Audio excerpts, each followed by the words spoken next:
सुपेला थाना प्रभारी को उनके उत्कृष्ट कार्य के लिए उनके थाना एवं उत्कृष्ट थाना प्रभारी के रूप में उनका सम्मान हुआ है। अपने अनुभव को टीआई दुर्गेश शर्मा ने प्रभात टीवी के साथ साझा किया। मेरे साथ सुपेला थाने के टीआई दुर्गेश शर्मा जी हैं। उनको 26 जनवरी के मौके पर प्रदेश के कृषि मंत्री के हाथों सम्मान किया गया है। आखिर ये सम्मान कैसा है, उन्हीं से जानने की कोशिश करते हैं। सर बताएंगे किस तरह का सम्मान था और कैसे मिलता है ये सम्मान? ये जो जिले में जितने भी थाने होते हैं उन थानों पे आंकड़े जो होते हैं, निकाल अपराध के निकाल होते हैं, प्रतिबंधक कार्रवाई होते हैं, मर्ग के निकाल होते हैं और अन्य जो थाने संबंधित जो कार्य होते हैं उन सभी का सामूहिक आकलन होता है। इसमें सुपेला थाना को उत्कृष्ट थाना और थाना प्रभारी का इस साल इनाम दिया गया है।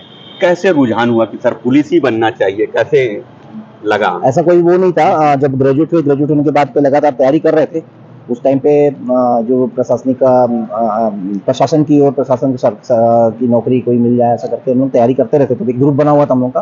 उस टाइम एसआई की भर्ती आई थी और भर्ती की तैयारी के दौरान पे पुलिस में जाना है ऐसा कोई पहले से कोई वो नहीं था। जॉब निकली, उसमें अप्लाई किया तो हो गया। कितना संघर्ष भरा रहा यहाँ तक पहुँचने का सफर? पहले चूंकि हम लोग के छत्तीसगढ़ में जनरली जैसे भर्ती होता है उसके बाद नक्सल एरिया में पोस्टिंग होती है। मेरी भी पोस्टिंग 2013 के बाद नक्सल एरिया में थी, बस्तर जिले में थी। और बस्तर जिला में जो अति संवेदनशील थाना दरबा में 3 साल लगातार मेरी तैनाती रही है।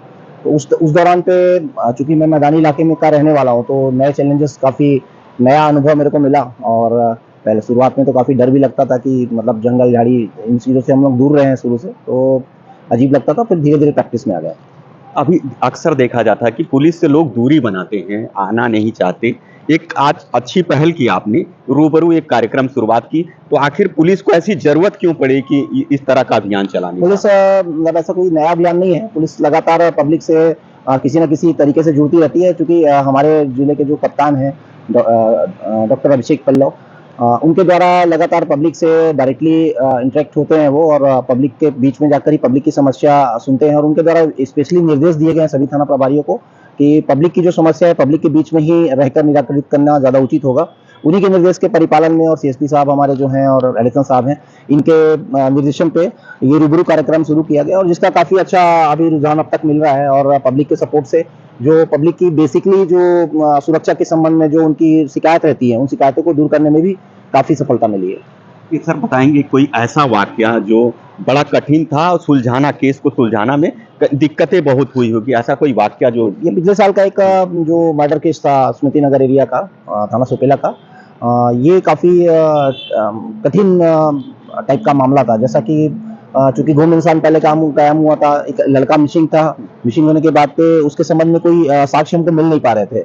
बाद में करीब 15-20 दिन बाद हमको कुछ इन्फॉर्मेशन मिली। इन्फॉर्मेशन के आधार पे आगे बढ़ते बढ़ते करीब 8 से 10 लोग को करीब आरोपी बनाया गया उसमें मामले पे। और मामले का खुलासा हुआ। उसमें बॉडी को इन्होंने क्या किया था, कट करके कई पार्ट्स में अलग अलग डिस्पोज कर दिया था। तो बॉडी भी पूरी तरीके से बरामद नहीं हो पाई थी। फाइनली बॉडी का जो धड़ का हिस्सा है वो बरामद किए थे। उसमें काफ़ी कठिनता आई थी जांच के दौरान पे।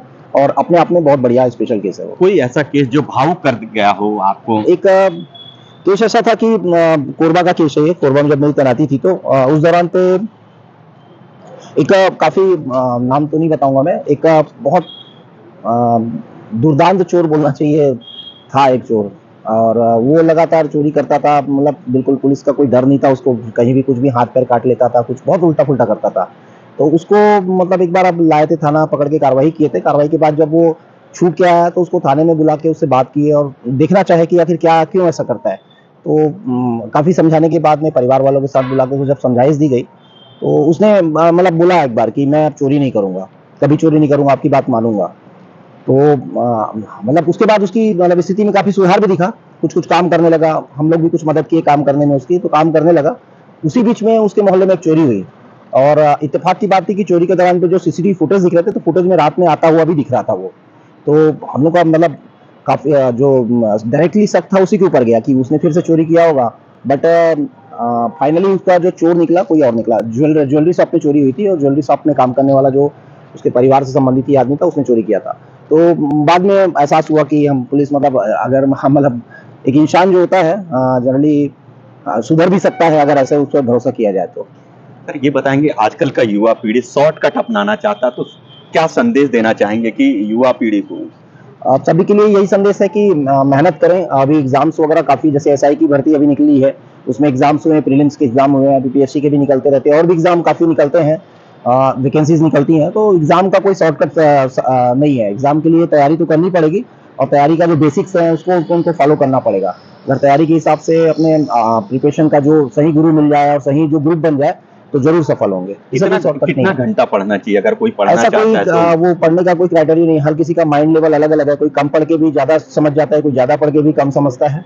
तो मेरे हिसाब से पढ़ने का समय कोई बहुत विशेष वैल्यू नहीं होता, लेकिन हाँ, मेहनत जो है वो जरूर उसमें वैल्यू रखता है। मेहनत अधिक से अधिक करे, ईमानदारी से करे, खुद के साथ बेईमानी ना करे। पुस्तक लेके खोल के बैठे रहने से भी वो लगेगा कि बहुत घंटे पढ़ रहे हैं, बट कोई मतलब नहीं उसका। अपने साथ ईमानदार रहे तो निश्चित रूप से सफलता मिलेगी। नशे की ओर युवा बहुत बढ़ रहे हैं, हर दूसरा युवा है नशा के गिरफ्त में आ गया है, तो ऐसे युवाओं को क्या संदेश नशे देना के लिए चाहेंगे? तो युवा क्या, सभी के लिए यही संदेश है कि नशे से दूर रहें। नशा जो है वो परिवार को पूरी तरीके से खा जाता है और आप अगर युवा है तो बिल्कुल उनको तो दूर रहना चाहिए। अगर किसी क्योंकि युवा है तो कुछ ना कुछ तो करना है, कोई जॉब की तैयारी कर रहा है या कोई बिजनेस में जा रहा है या कोई और उसको कोई किसी और फील्ड में कुछ काम करना है, तो नशा जो है वो प्रगति के लिए पूर्णतः बाधक है। तो मैं सभी से यही अपील करूंगा कि नशा वशा से बिल्कुल दूर रहें और परिवार को, अपने परिवार के साथ रहेंगे तो नशे से दूर रहेंगे। अगर जब परिवार को छोड़कर बाहर घूमना फिरना ये सब कर रहे हैं तो नशे के उसमें पड़ेंगे ही पड़ेंगे। ये आपने सुना सुफेला थाना के टीआई दुर्गेश शर्मा जी बता रहे थे, अपने अनुभव को भी बता रहे थे और कैसे वो आए, किसकी प्रेरणा लेके आए, ये सब बताए। और युवा पीढ़ी को भी इनसे सीखना चाहिए। अगर बेहतर करेंगे, कुछ अच्छा करेंगे तो जरूर मुकाम हासिल हो सकता है। प्रभात टीवी के लिए मैं हूं रमेश भगत।